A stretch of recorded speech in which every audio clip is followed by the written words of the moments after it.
Esta es una historia en dos partes. La primera es mi propia historia contada desde la perspectiva de mi yo de 11 años, mientras que la segunda parte fue contada desde esa y la perspectiva de mi difunto padre. En septiembre de 1989, justo después de mi cumpleaños número 11, mis padres cargaron todas nuestras cosas en un coche y nos mudamos desde el país del acero en Pensilvania hasta Rhode Island. La mudanza fue, cuanto menos, repentina, y ni mi hermana mayor ni yo estábamos particularmente felices por ello. Pero mamá explicó que papá había conseguido un muy buen trabajo allí, y podríamos usar el dinero extra para comprarnos bicicletas nuevas, lecciones de equitación, y todas esas cosas buenas. Entonces, llegamos y la casa era increíble. Era completamente nueva, pero aún así parecía súper antigua y elegante. Y según mis padres, lo mejor de todo era que era gratuita. La casa se proporcionaba a cualquier persona que ocupara el puesto que recientemente había adquirido mi padre, que era el de subdirector de una escuela privada muy prestigiosa a la que iríamos. Esto realmente no significaba mucho para nosotros, los niños, aunque fuimos más que persuadidos por la promesa de bicicletas nuevas, pero lo que realmente nos ganó fueron nuestros nuevos dormitorios. Eran enormes en comparación con nuestros antiguos cuartos, y cuando mamá y papá dijeron que podríamos ayudar a amueblarlos nosotros mismos en un pequeño viaje a Newport, mi hermana y yo estábamos en el séptimo cielo. Habíamos pasado de estar muy descontentos con la mudanza a estar positivamente extasiados. Pero con el tiempo, las cosas empezaron a parecer realmente extrañas. Lo primero que noté fue lo diferente que era nuestro nuevo lugar en comparación con todas las otras casas y edificios alrededor del municipio. El lugar era nada menos que dinero antiguo de la élite de Nueva Inglaterra, y tenían la arquitectura para demostrarlo. La mayoría de las casas datan del siglo XIX, y algunas de las cabañas más antiguas se construyeron en la década de 1680. No nos estábamos quejando de eso, pero vivir en una construcción nueva en lugar de una cabaña vieja y endeble, por histórica que fuera, era algo que notamos con el tiempo. Lo segundo que noté fue la forma en que la gente miraba nuestra casa cada vez que pasaban. Recuerdo mirar por la ventana del despacho de mi padre un día cuando vi a un niño bajando por nuestra calle en su BMX roja, el mismo tipo de bicicleta que yo quería. Nuestra casa era una de solo 3 en esa calle, todas casas grandes y bien espaciadas, así que cuando se detuvo fuera de la nuestra, me encontré esperando que fuera a venir a saludar al nuevo niño en la ciudad, lo que podría permitirme probar mi bicicleta soñada mucho antes de lo esperado. Pero en lugar de bajarse de su bicicleta y caminar hacia nuestro camino de entrada, el niño simplemente se quedó mirando nuestra casa con una expresión realmente nerviosa en su cara. Comencé a saludar y rápidamente logré captar su atención, pero en lugar de saludar de vuelta o algo así, el niño saltó de nuevo sobre su bicicleta y regresó por donde vino como si de repente lo hubiera asustado o algo así. Honestamente, pensé que era un problema mío, que los niños en la escuela me tratarían como a un paria o algo así, y realmente me desanimó, pero como descubrí, lo que asustaba a ese niño no tenía nada que ver conmigo, era la casa. Hablando de la escuela, no noté la tercera cosa extraña hasta que mi hermana y yo comenzamos las clases. Los niños no me trataron como a un leproso, y para mi infinito alivio, en realidad fueron bastante acogedores, al menos hasta que descubrieron quién era yo y dónde vivía, y eso fue cuando comenzaron a actuar de manera extraña. 2 cosas parecían desencadenar la reacción: mencionar a dónde nos habíamos mudado o mencionar el nuevo trabajo de mi papá. Estaba hablando con algún niño, llevándome bien con ellos, haciendo un amigo, y de repente cambiaban cada vez que mencionaba el trabajo o la casa. No salían corriendo gritando o algo por el estilo, pero siempre había un cambio notable en su actitud hacia mí, y eso continuó durante semanas hasta que finalmente descubrí lo que había sucedido en esa casa. Tomó un tiempo inusualmente largo para que nosotros, los niños, lo descubriéramos, pero eso se debió a que casi todos en la ciudad se adherían a un código de silencio no oficial. Pero eso no duró y curiosamente los niños duraron más que los adultos. Supongo que eso es solo porque sabían menos al respecto, pero aún sabían que era malo y lo suficientemente malo como para no necesitar que se les impusiera una moratoria. Simplemente no querían discutirlo en absoluto, hasta que finalmente, un niño con el que había hecho amistad me dijo la verdad: por qué nuestra casa era tan nueva y por qué algunas personas se detenían y miraban cada vez que pasaban. 6 meses antes de que nos mudáramos, había habido un incendio en la casa del antiguo subdirector. La única sobreviviente había sido la esposa del tipo, mientras que el subdirector y sus 3 hijos habían perdido trágicamente la vida. Todos habían decidido que el lugar estaba embrujado, así que en lugar de simplemente arreglar el lugar, fue completamente derribado antes de que se construyera una nueva casa en su lugar. Al menos eso es lo que me dijo mi amigo. Y en caso de que no fuera obvio por toda la cosa de los fantasmas, eso no fue exactamente cómo sucedieron las cosas. Mi padre, por otro lado, obtuvo la historia completa, algo que pronto pasó a mi madre, y una vez que esos niños descubrieron la media historia, desencadenó una especie de crisis. No queríamos quedarnos allí más, convencidos de que los fantasmas del antiguo subdirector y sus 3 hijos vagaban por los pasillos por la noche, y mamá no iba a mantenernos allí si íbamos a terminar sin dormir y traumatizados. Y así fue como mis padres terminaron separándose por un tiempo, al menos hasta que la mala energía en esa casa también llegó a papá, y terminamos consiguiendo un lugar en Newport con mi papá, viajando diariamente a la escuela, y desde la escuela. No descubrí lo que realmente había sucedido en esa casa hasta muchos años después, y cuando lo hice, me pregunté cómo mi papá pudo haber dormido solo en ese lugar ni una sola noche, fantasmas o no. Según él, toda la historia comienza con este niño llamado Freddy Washback. Freddy era un niño rico, pero eso no significaba que fuera inmune a la angustia adolescente regular. Le gustaba el heavy metal, robaba el esmalte de uñas de su hermana y pasaba la mayor parte de su tiempo con otros punks en la ciudad. No era solo la oveja negra de su familia, era la oveja negra de todo el municipio, por lo que se dice. Y siempre estaba en problemas con el fallecido subdirector, como solían decir. Este subdirector aparentemente había tomado un interés personal en enderezar al joven Freddy, y cada vez que su comportamiento comenzaba a decaer, lo llamaba a su oficina para una acción disciplinaria improvisada. Aparentemente, esto continuó durante un periodo prolongado de tiempo, y el comportamiento de Freddy de hecho mejoró algo. Pero a medida que lo hacía, Freddy se volvía cada vez más retraído. Sus padres estaban encantados con la mejora, y aparentemente vieron su actitud melancólica como una forma de dolores emocionales de crecimiento. Pensaron que superaría su pequeña fase rebelde a tiempo para las solicitudes universitarias, y todo eso, pero ni Freddy ni el ex subdirector llegarían tan lejos. Una noche, Freddy Washback caminó hasta la casa del ex subdirector y tocó la puerta. Cuando el subdirector abrió la puerta, Freddy sacó una escopeta y luego ordenó al subdirector y a su familia que entraran en su sala de televisión. Una vez que todos estuvieron presentes y asegurados, Freddy sacó una cinta de casete, la deslizó en el sistema estéreo del subdirector y presionó play. No era la única copia de la cinta. Freddy había enviado el original al jefe del departamento de policía de Newport.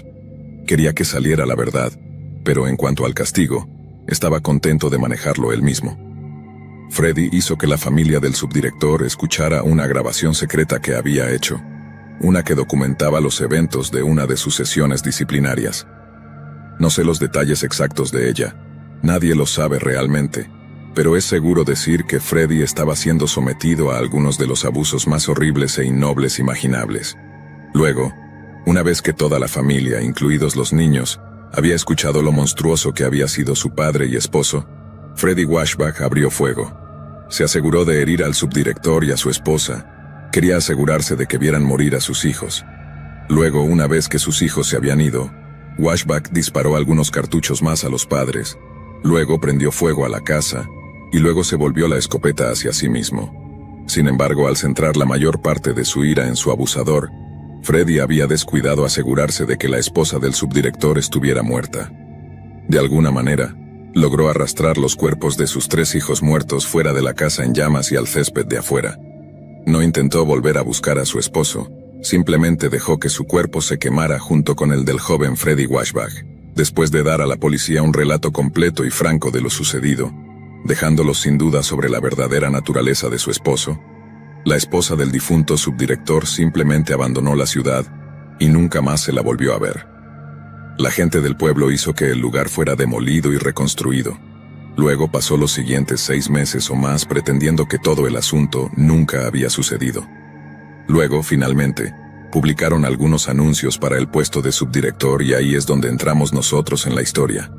Como resulta, mamá y papá básicamente estaban recibiendo el mismo tipo de trato que nosotros.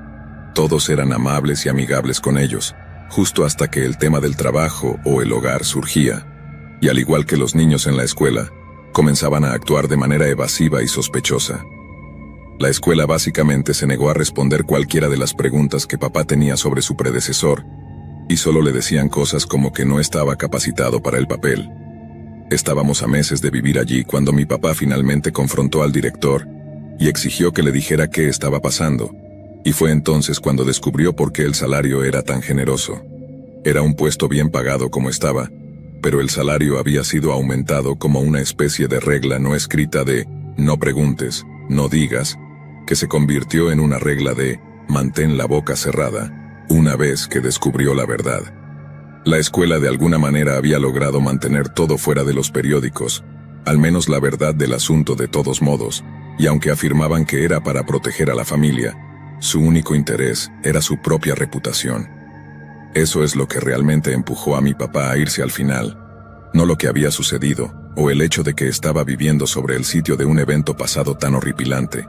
Era el hecho de que la escuela no estaba preparada para poner ningún tipo de medida de seguridad preventiva en su lugar, porque eso los obligaría a reconocer realmente lo que había sucedido. La forma en que papá lo puso, es una cosa tratar de seguir adelante después de una tragedia repentina, pero es otra negarse a poner en marcha medidas de seguridad y arriesgarse a que ocurra lo mismo nuevamente. Era como si la escuela lo viera como una especie de limpieza masiva en sí misma, y se negara a aceptar que algo así pudiera volver a suceder. Washback y el subdirector eran casos únicos, una alineación perfecta de desastres que esperaban suceder, y ninguna cantidad de medidas de seguridad podría evitar que volviera a ocurrir. Era una forma disgustantemente fatalista de que una escuela abordara tal evento, y al final ninguna cantidad de dinero pudo hacer que mi papá se quedara. Al finalizar su primer año, renunció antes de aceptar un trabajo cerca de Hartford.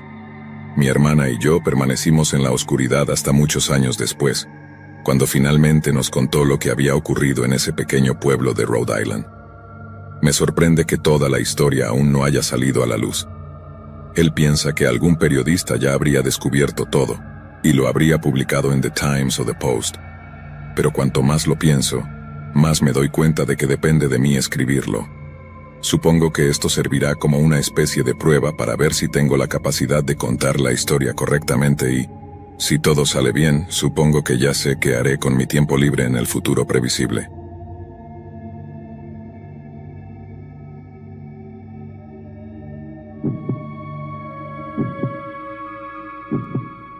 Este podría ser la historia más loca que he escuchado. Y también es extrañamente ambigua. Algo aterrador, pero también un poco divertido. A veces pienso en ello y nunca deja de sacarme una sonrisa, pero si me hubiera estado pasando a mí, definitivamente no lo habría encontrado gracioso. Técnicamente es la historia de un viejo amigo de la secundaria, pero ha sido 100% confirmada por ambos padres, y él no va a escribirla en un correo electrónico pronto, así que la contaré yo. Mi amigo y yo éramos compañeros en la secundaria, pero él se mudó de la ciudad por un tiempo. Pensamos que eso sería el fin de nuestra amistad, ya que se mudaron al otro lado del estado. Pero, menos de un año después, regresó a la ciudad como si nada hubiera pasado. Al principio estaba demasiado feliz como para preguntar por qué habían vuelto tan rápido, así que no lo hice. Pero con el tiempo, mi curiosidad creció y le pregunté a mi amigo por qué. Juro que de todas las respuestas que esperaba, la que dio no estaba ni cerca de estar en mi lista de las top 100. Con seriedad, sin mostrar humor alguno, dijo: un tipo desnudo seguía defecando en nuestro jardín. Como puedes imaginar, me reí mucho con su respuesta, y juro que el hecho de que lo dijera con una cara seria me hizo reír aún más. Pensé que era una broma, tenía que serlo. Pero no, mi amigo estaba completamente serio. Recuerdo que cuando me lo dijo estábamos sentados en su patio trasero, y como conocía bien a sus padres después de tanto tiempo, decidí preguntarles directamente. Pero entonces mi amigo me detuvo con una mirada de miedo y súplica, pidiéndome que no dijera nada a sus padres sobre eso, lo que prácticamente me convenció de que estaba inventando todo como parte de una broma elaborada. Sin embargo, años después, como ya mencioné, descubrí que era completamente cierto. Después de comprar la casa a un precio reducido de una pareja que parecía desesperada por irse, la familia de mi amigo descubrió rápidamente por qué estaban tan ansiosos por vender. Noche tras noche, durante una semana al principio aparecían grandes montones de excremento en el césped delantero o trasero.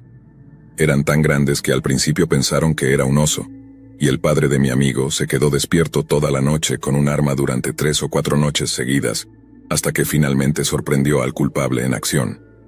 No era un oso, era un hombre desnudo que entraba a su patio trasero, se agachaba y defecaba en el césped.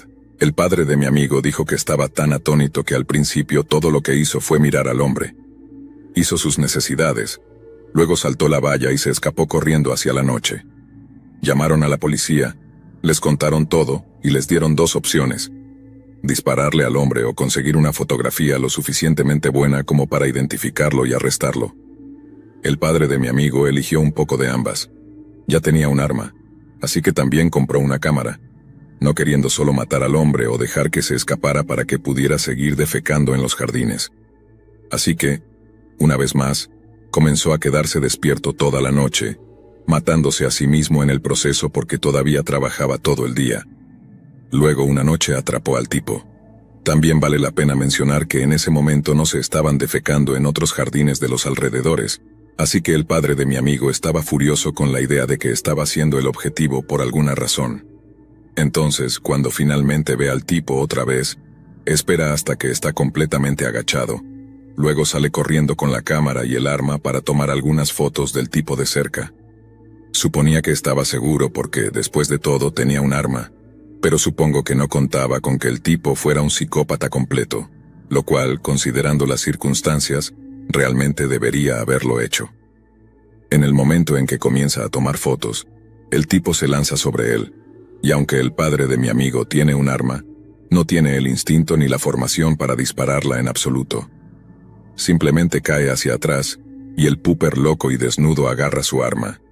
Se produce una lucha, mucho griterío, los vecinos se despiertan y finalmente, el tipo desnudo arrebata el arma al padre de mi amigo.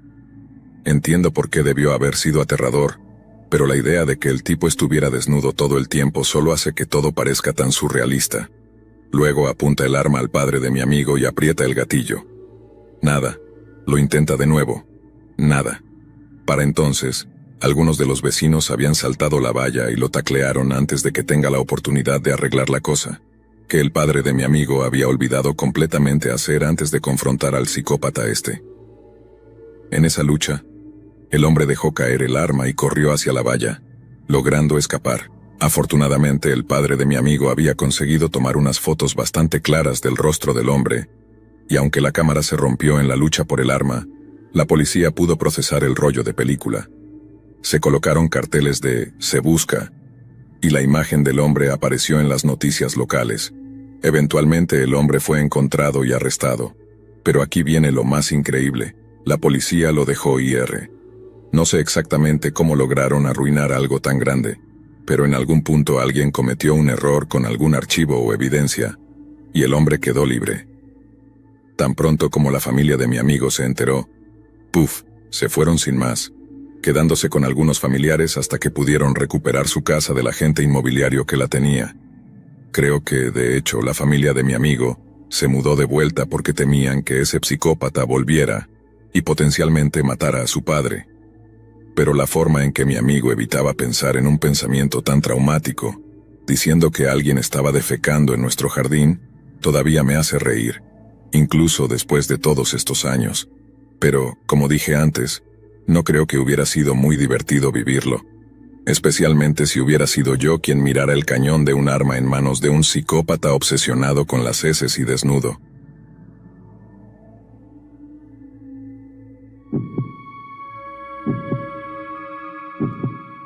Mi nombre es Eduardo y soy un suscriptor de hace mucho tiempo.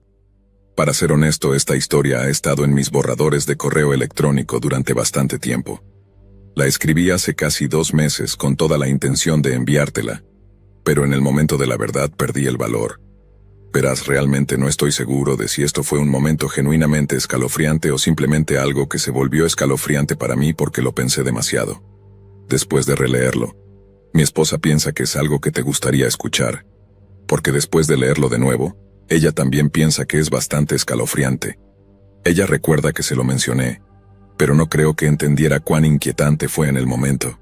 Ella recuerda haber pensado que el tipo estaba siendo grosero, lo cual definitivamente no es como yo lo recuerdo. Supongo que toda esta información es solo confusa, así que supongo que continuaré con la historia ahora.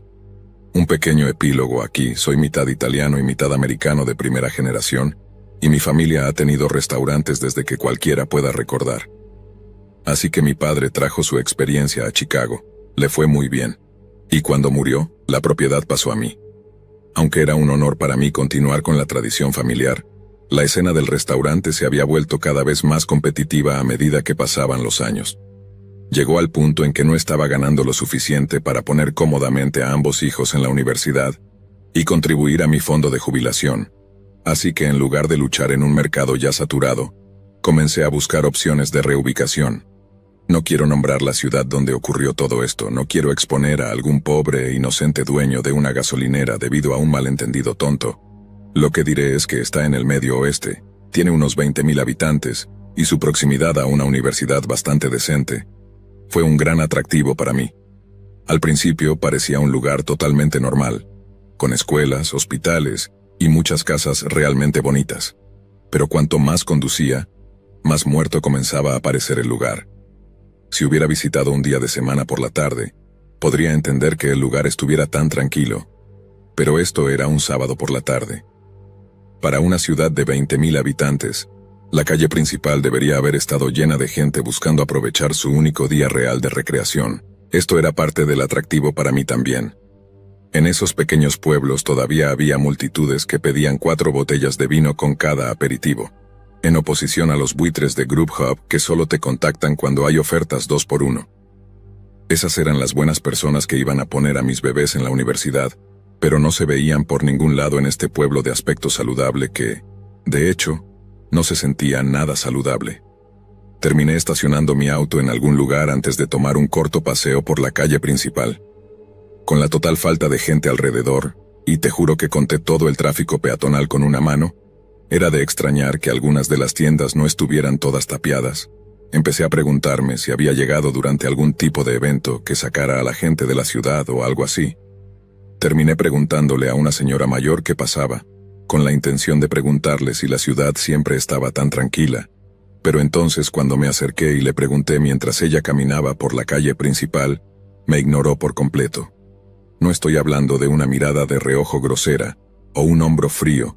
Me refiero a que era como si fuera un fantasma. Ella ni siquiera se inmutó mientras pasaba junto a mí, y me había acercado directamente a ella para hablar. Fue tan impactante que en realidad me reí en voz alta a mí mismo, y rápidamente me acerqué a otra persona para asegurarme de que no era totalmente invisible. Esta próxima persona sí me habló, pero estaba lejos de ser amigable. No era grosero, pero definitivamente estaba en el espectro de pasivo-agresivo. Le pregunté dónde estaba todo el mundo y él simplemente se encogió de hombros antes de decir algo como, «Es un pueblo tranquilo, nos gusta así». Luego se excusó y siguió con su día. Ahora, estos obviamente no eran buenos indicadores, y ya había decidido prácticamente que este no era el lugar.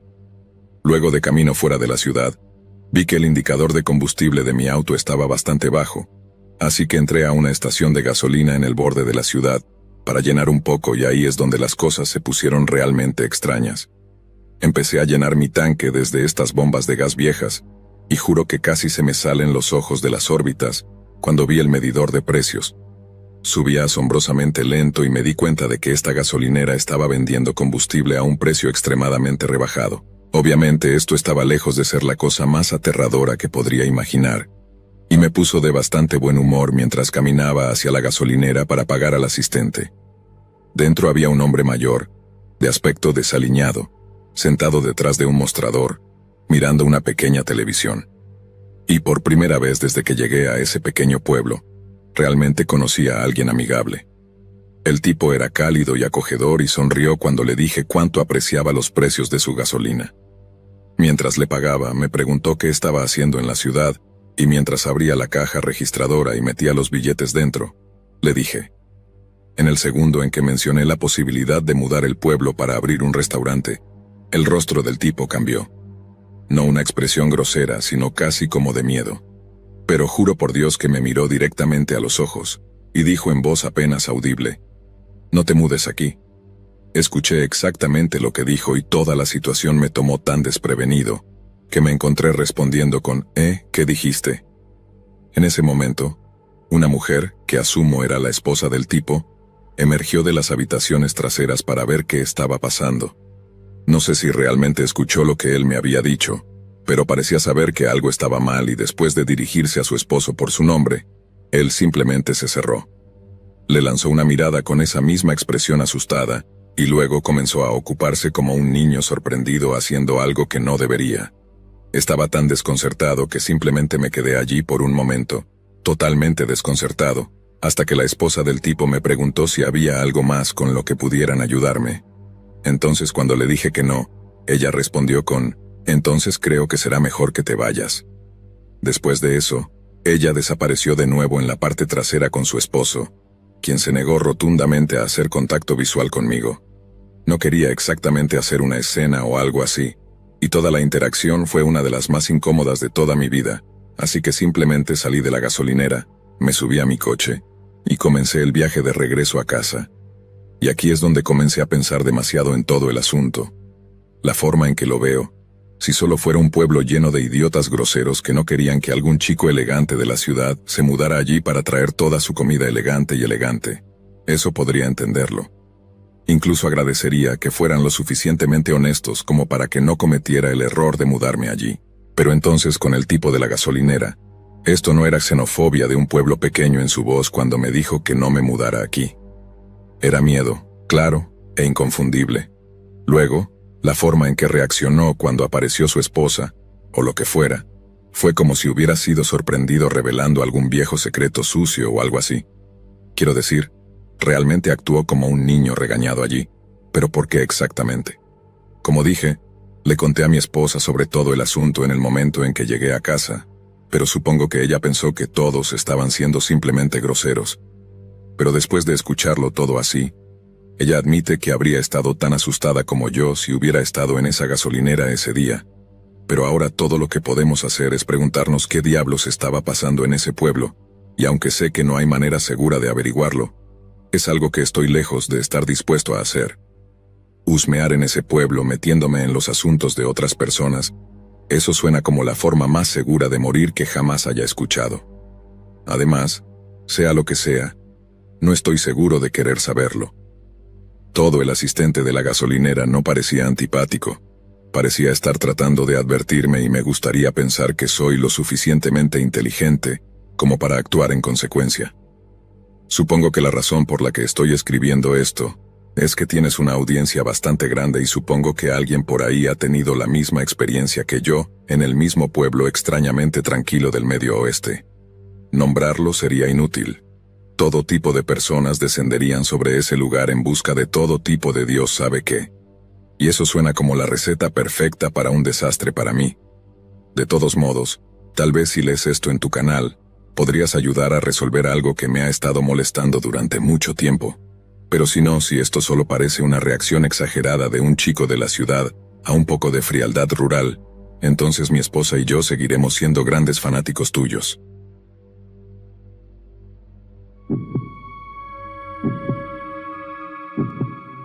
Durante el otoño de 1986, Keith y Elaine Dardine de Mount Carmel, Illinois, estaban en las etapas iniciales de formar una familia. Ya tenían un hijo de 2 años llamado Peter, pero el desempleo de Keith significaba que no tenían dónde vivir ni medios para mantener a su hijo pequeño. Sin embargo, un día, la incansable búsqueda de empleo de Keith dio sus frutos, y consiguió un trabajo como operador de planta en la instalación de conservación de agua de Rend Lake en Ina. Illinois es un pequeño pueblo de alrededor de 1,500 personas, situado en las orillas del lago Rend. Fundado inicialmente por refugiados Cherokee, en la década de 1840, Ina ha tenido una larga asociación con la tragedia y la violencia. Durante muchos años fue referido despectivamente como la reserva por los asentamientos vecinos, pero a principios del siglo XX, Los ciudadanos de Ina eran principalmente de ascendencia europea o afroamericana. Sin embargo, a medida que la demografía de la población comenzó a cambiar lentamente, cosas extrañas comenzaron a ocurrir en el pueblo, y quizás el evento más perturbador involucra a un hombre de la iglesia llamado Reverendo Lawrence Hyde. Para 1924, el Reverendo Hyde se había convertido en un pilar de la comunidad de Ina. Era bien querido, bien confiado y frecuentemente visitado por los lugareños, quienes a menudo buscaban su consejo y mediación en una variedad de asuntos. Durante la primavera de 1924, los vecinos notaron que el reverendo era visitado con demasiada frecuencia por una de las miembros de la comunidad, Elsie Sweetin, quien era joven, bonita y aparentemente piadosa. Sin embargo, en realidad, ella y el reverendo Hyde llevaban a cabo un escandaloso affair ilícito que solo salió a la luz después de un par de muertes sospechosamente repentinas. En julio, el esposo de Elsie Sweetin falleció a causa de una enfermedad agonizante y prolongada, pero los forenses locales no pudieron determinar la causa de su muerte. Menos de un mes después, la esposa del reverendo Hyde murió repentinamente a manos de una aflicción rápida y violenta. Esta vez, los forenses buscaron envenenamiento y descubrieron que ambos cadáveres dieron positivo por dosis letales de arsénico. Hyde y Sweetin fueron arrestados de inmediato, y las búsquedas en sus hogares revelaron cantidades significativas del veneno mortal. Ambos fueron condenados por asesinato y sentenciados a cadena perpetua. Sin embargo, en los meses siguientes ocurrió algo bastante extraño. A pesar de haber sido condenada por asesinato y de encontrarse veneno en su residencia, Elsie Sweetin fue concedida un nuevo juicio, absuelta y liberada. Un juez dictaminó que Elsie había sido completamente corrompida por el reverendo, quien había sido superado por los celos y la lujuria, hasta el punto de romper el sexto mandamiento. Aunque los ciudadanos de Ina estaban resueltos a que el reverendo enfrentara la justicia, la idea de que él había sido el corruptor parecía imposible. Además, ¿cómo había conseguido Sweetin ser absuelta a pesar de jugar un papel integral en el asesinato de su esposo? Parece razonable creer que algo más estaba sucediendo, algo invisible trabajando justo debajo de la superficie. Y fue este lugar el que los Dardine eligieron llamar hogar en el otoño de 1986. Keith Dardine aseguró un alojamiento temporal para la familia en forma de una casa rodante, situada en un terreno agrícola. Llamarlo humilde sería quedarse corto, pero hasta que el dinero empezara a llegar, tendría que servir. Para complementar sus ingresos, Elaine Dardine encontró un trabajo en una tienda de suministros de oficina en Mount Vernon cercano, y la pareja comenzó a socializar uniéndose a un pequeño conjunto musical en una iglesia bautista local. A mediados de 1987, la pareja realmente había comenzado a echar raíces en el área, y aunque aún vivían en la vieja casa rodante, estaban felices. Sus bajos costos generales significaban que vivían muy cómodamente, y su situación les permitía ahorros adicionales destinados a la compra de un hogar más permanente. Sin embargo, a pesar de las apariencias, no todo estaba bien debajo de la superficie. En el otoño de 1987, Elaine comenzó a notar un cambio en el estado de ánimo de su esposo. Parecía estar sobreviviendo con menos y menos sueño, y estaba notablemente más irritable y estresado de lo usual. En más de una ocasión, Elaine le preguntó si todo estaba bien, pero Keith simplemente descartaba su preocupación con alguna excusa vaga. Siempre la esposa paciente, Elaine asumió que el ánimo de su esposo mejoraría después de un cambio de escenario, pero al fallar eso, pronto descubrió otras buenas noticias para compartir con él. Estaba embarazada. Elaine y Keith habían estado discutiendo tener otro hijo durante bastante tiempo, y ella creía que él recibiría la noticia de la concepción con alegría. Sin embargo, para su sorpresa, Keith no estaba encantado con la noticia. De hecho, estaba horrorizado. Cuando se le preguntó cuál era su problema, Keith solo aludió a que la pareja necesitaba mudarse lo antes posible. Su comportamiento había empeorado hasta el punto de una paranoia extrema, pero aún se negaba a compartir sus miedos con su esposa cada vez más preocupada. Finalmente, después de que Elaine amenazara con volver a vivir con su madre, Keith cedió y le contó la verdad. Ina, la región más amplia del condado de Jefferson, era un lugar muy violento, con 15 homicidios registrados en los 2 años anteriores. Además, algunos de estos homicidios eran verdaderamente horribles y desafiaban cualquier tipo de explicación racional. Y quizás lo peor de esos fueron cometidos por un joven llamado Tom Odle. Odle fue condenado por matar a sus padres, su hermana de 14 años y dos hermanos de 13 y 10 años en 1985. Afirmó haber estado bajo los efectos del LSD en ese momento y estaba tomando venganza por años de abuso que había sufrido a manos de su madre. Sin embargo, los testigos afirmaron que, aunque era justo caracterizar a la madre de Odle como autoritaria, de ninguna manera era abusiva y que las afirmaciones de Tom de que había sido atado y dejado sin comer eran totalmente falsas. En realidad, Tom había estado involucrado en el consumo de drogas y robos menores desde su adolescencia temprana, y una vez que cumplió 18 años, sus padres le dieron una opción: madurar y conseguir un trabajo o mudarse de la casa. Tom encontró una tercera opción: la aniquilación completa de la familia. Los asesinatos de la familia Odle fueron solo uno de los 15 incidentes separados de homicidio, la mayoría de los cuales permanecen sin resolver. Y para Keith Dardeen, el condado de Jefferson no era un lugar para criar una familia. Luego, después de que una niña de 15 años fue violada y asesinada a solo unos kilómetros de donde la familia descansaba sus cabezas, Keith llegó a un punto de ruptura. Compraron un arma de fuego, y una vez amenazaron con blandirla a un extraño que había tocado a la puerta de la casa rodante de los Dardeen una noche pidiendo hacer una llamada telefónica. Keith parecía convencido de que era algún tipo de trampa, y cuando Elaine preguntó por qué ellos como familia podrían ser el objetivo, Keith dio una respuesta evasiva y poco convincente. Estaba tan asustado que estaba dispuesto a dejar su nuevo y bien pagado trabajo solo para salir de la ciudad, y para noviembre de 1987, estaba buscando frenéticamente un nuevo lugar para vivir. Pero ya era demasiado tarde, y lo que vino después se ha convertido en un misterio escalofriante y duradero. Durante su tiempo trabajando en la planta de agua, Keith había sido un empleado confiable y puntual, por lo que en la mañana del 18 de noviembre, cuando no se presentó a trabajar, su supervisor comenzó a llamarlo a casa para ver si estaba bien. Después de que sus llamadas no fueron respondidas, el supervisor llamó a los padres de Keith en Mount Carmel, pero ninguno había tenido noticias de él, y asumieron que estaba en su casa rodante. Con la llamada habiendo aumentado sus preocupaciones, el padre de Keith, Don Dardeen, contactó a la oficina del sheriff del condado de Jefferson y organizó reunirse con ellos en la casa rodante de su hijo para realizar una verificación del bienestar. Don luego condujo hasta el terreno entre la Ruta 37 y las vías del ferrocarril Union Pacific, justo al norte de la línea del condado de Franklin, donde encontró a los oficiales esperándolo. Después de bajarse de su coche y saludar a los presentes, Don produjo una llave de repuesto de la casa rodante, y después de entregársela al oficial al mando, se hizo a un lado y les permitió hacer su trabajo.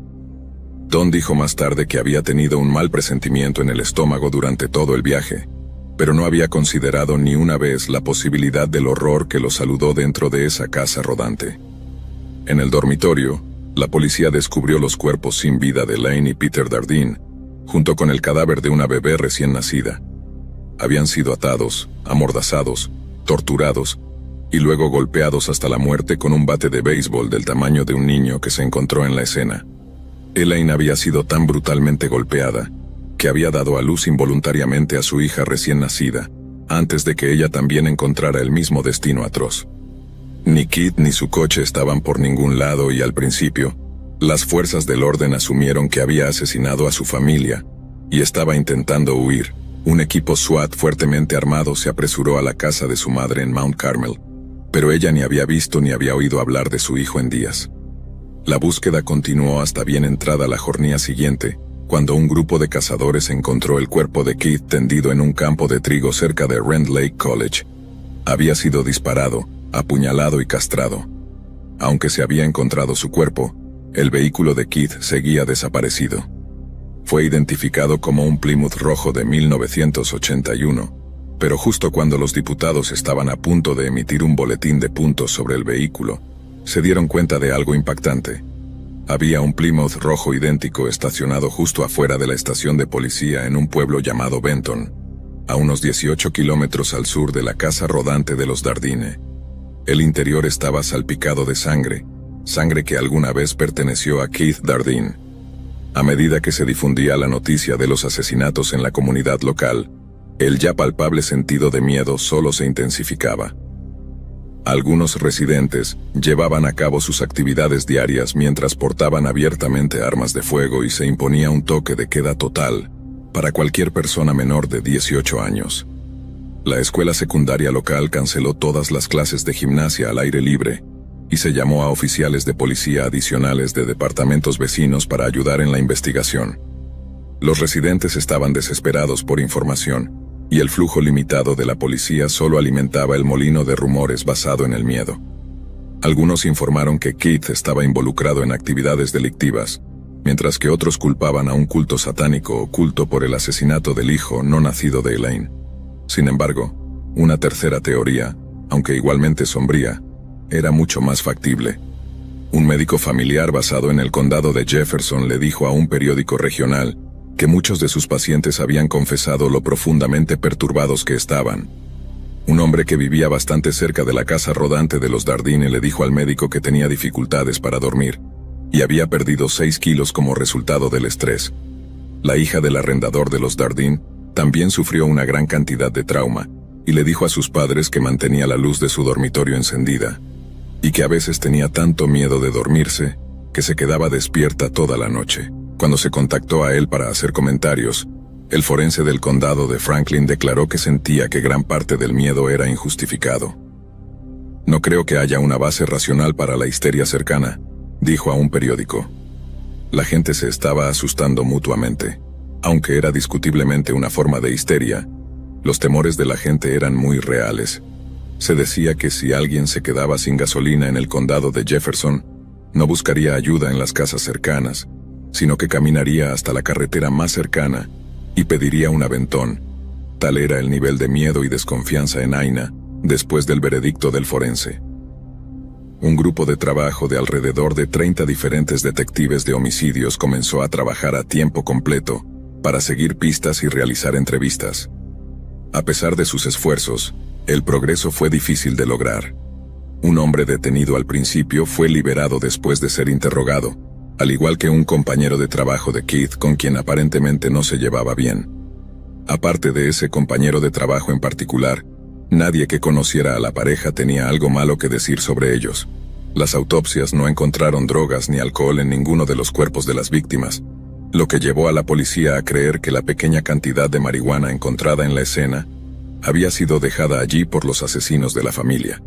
Se determinó que toda la familia había sido asesinada de noche y en el espacio de 1 hora entre cada uno dentro de la casa rodante. El asesino aparentemente se tomó el tiempo no solo para acostar el cuerpo de Elaine en la cama junto con los cuerpos de sus hijos, sino también para limpiar la escena, sugiriendo que no sentía ninguna prisa por irse y que estaba completamente consciente de sus acciones. Sin embargo, a pesar de que la escena proporcionó muchas pistas, el motivo del asesino confundió a los detectives. La puerta trasera había sido dejada abierta y no había evidencia de entrada forzada. Un VCR y una cámara portátil estaban a la vista en la sala de estar, y en otros lugares de la casa, igualmente valiosos en efectivo y joyas quedaron intactos. Estos hechos esencialmente descartaron el robo como motivo, y la falta de cualquier tipo de violación en cualquiera de los cuerpos excluyó cualquier teoría de perversión criminal. Tanto Keith como Elaine se encontraron inocentes de cualquier tipo de aventura extramatrimonial, y no se descubrió ninguna evidencia de juego crónico, lo que significaba que no había ninguna posibilidad de que la familia hubiera sido asesinada, debido a deudas exorbitantes con el mundo criminal. Mientras algunos sugerían que los Dardeen habían sido seleccionados al azar por un elemento criminal desequilibrado, el forense del condado de Franklin no estaba de acuerdo. «Creo que fue algo muy personal y deliberado», dijo a un periódico regional, y un experto policial en cultos estuvo de acuerdo en que el rumor de que los satanistas eran responsables era falso. En su experiencia, tales grupos a menudo mutilarían cuerpos más extensamente, cosecharían órganos y dejarían símbolos y velas encendidas en la escena de sus crímenes. Ninguno de esos artículos fue encontrado en la casa rodante de los Dardeen. Sin embargo, La policía sí permitió la posibilidad de que había sido un caso de identidad equivocada por parte del asesino o los asesinos. La madre de Keith, Joan Dardine, más tarde opinó que había habido algún otro motivo para matar a su hijo y su familia. Pienso que alguien quería que Keith vendiera drogas y él se negó, dijo durante una entrevista en 1997. O hay una posibilidad de que a alguien le gustara Elaine, y ella no aceptó sus avances, y él descargó su furia en ambos. Simplemente no lo sabemos. Antes de que el caso se enfriara oficialmente, desconcertó a 2 perfiladores del FBI que habían viajado desde su sede en Chicago para revisar la evidencia. Uno declaró que el crimen desafiaba sus métodos analíticos típicos, y que era raro que tantas posibilidades tuvieran peso. Joan Dardine continuó sus esfuerzos por evitar que el público perdiera completamente el interés, y a lo largo de la década de 1990, contactó regularmente a las fuerzas del orden para ofrecer posibles pistas y solicitar nueva información. Sin embargo, a medida que pasaba el tiempo, la explicación más probable se redujo a una teoría temprana de que los Dardine habían caído víctimas de un asesino en serie. Por un corto tiempo, las fuerzas del orden mostraron interés en Ángel Matarino Reséndez, entonces conocido por su alias Rafael Reséndez Ramírez, tras su detención por la policía de Texas en 1999. Reséndez a menudo viajaba por el país saltando trenes de carga, eligiendo a sus víctimas cerca de las vías por las que viajaba, y a menudo golpeándolas hasta la muerte. Si bien esos elementos sugerían los asesinatos de los Dardine, las autoridades en Illinois nunca pudieron conectarlo con el crimen. Sin embargo, no pasó mucho tiempo antes de que otro asesino en serie llamara la atención de las autoridades locales. El 31 de diciembre de 1999, un hombre llamado Tommy Lynn Sells cortó las gargantas de 2 niñas cerca de Del Río, Texas. Afirmó haber sufrido apagones antes de cada crimen sangriento, que describió como un mecanismo de afrontamiento para lidiar con el abuso que había sufrido de niño. Milagrosamente, una de las niñas sobrevivió al calvario y ayudó a la policía a identificar a su atacante. Sells fue condenado y sentenciado a muerte, pero mientras esperaba el juicio por el primer cargo de asesinato, comenzó a confesar una serie de otros asesinatos, incluido el de la familia Dardine.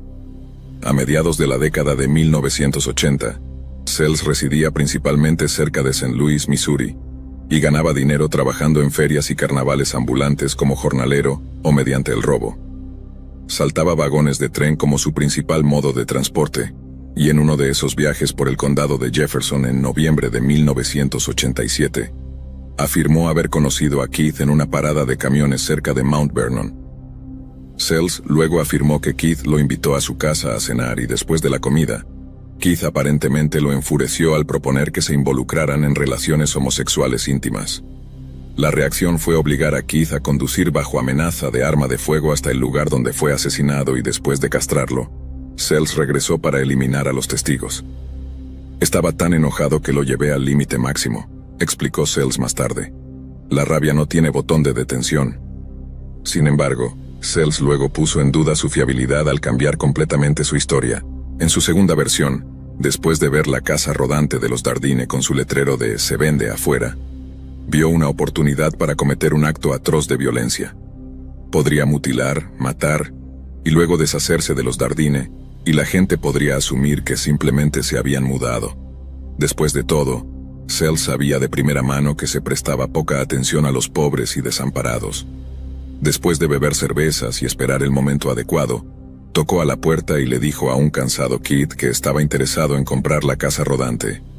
Luego, después de ganar entrada, Sells dominó a su víctima desprevenida y obligó a Keith, bajo amenaza de arma de fuego, a atar y amordazar a su esposa e hijo con cinta adhesiva. Una vez completado el acto, Sells condujo a Keith al campo donde lo castró, le disparó y luego lo dejó allí para morir.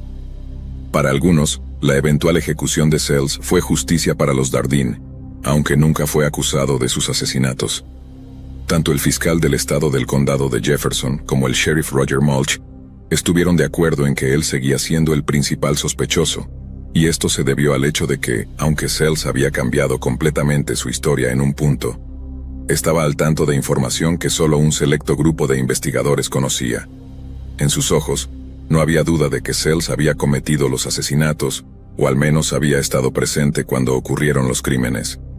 El hecho de que algunas de sus declaraciones contradecían completamente la evidencia no parecía molestar a los investigadores, al deducir que Sells estaba intentando encubrir a un cómplice al asumir la responsabilidad exclusiva.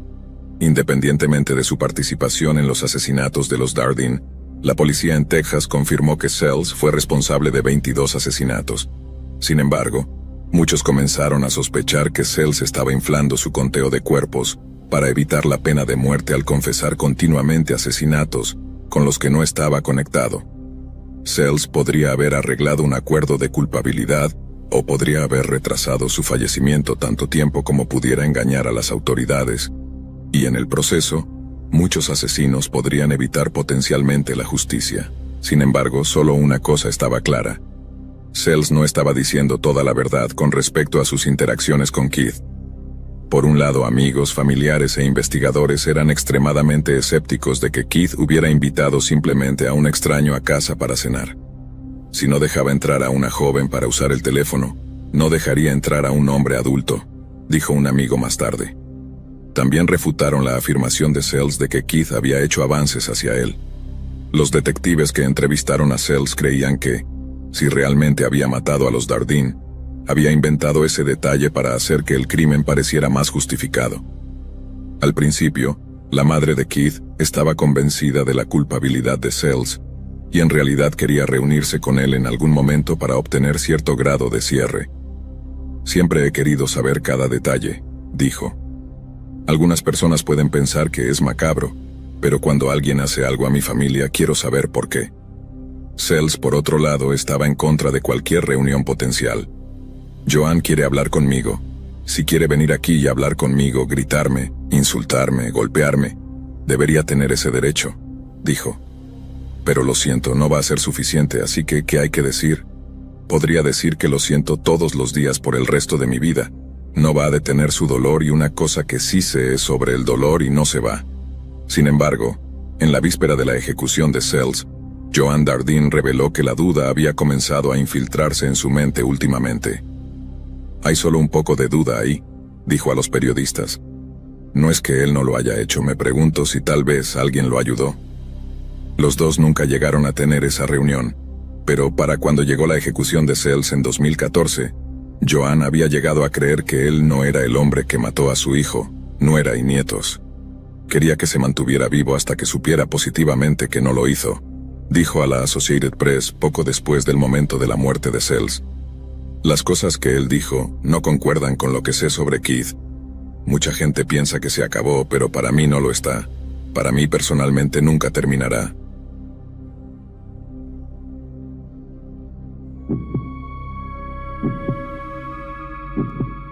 Afortunadamente no tengo ninguna historia personal que compartir contigo, lo que supongo que me hace bastante afortunado.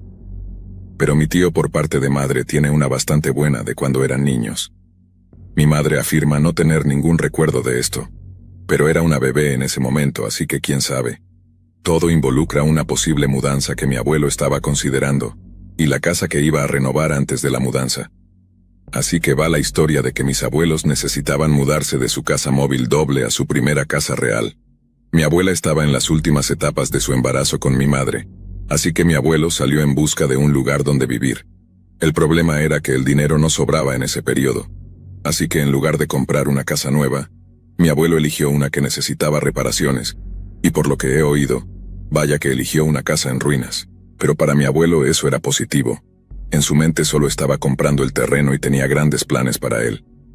Mi abuelo y su amigo se pusieron a trabajar limpiando la casa, y mientras esperaban a algún plomero o algo así, comenzaron a trabajar en el patio trasero. No sé los detalles, pero aparentemente el suelo estaba completamente arruinado o estropeado, o lo que sea que le suceda al césped.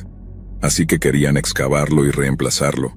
Necesitarían contratar a alguien para traer toda la nueva tierra y esas cosas, pero podían comenzar a excavar por sí mismos, y fue entonces cuando encontraron este gran alijo de huesos enterrados.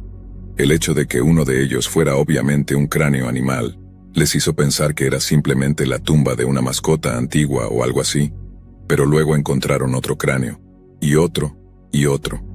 Y cuanto más excavaban, más huesos descubrían.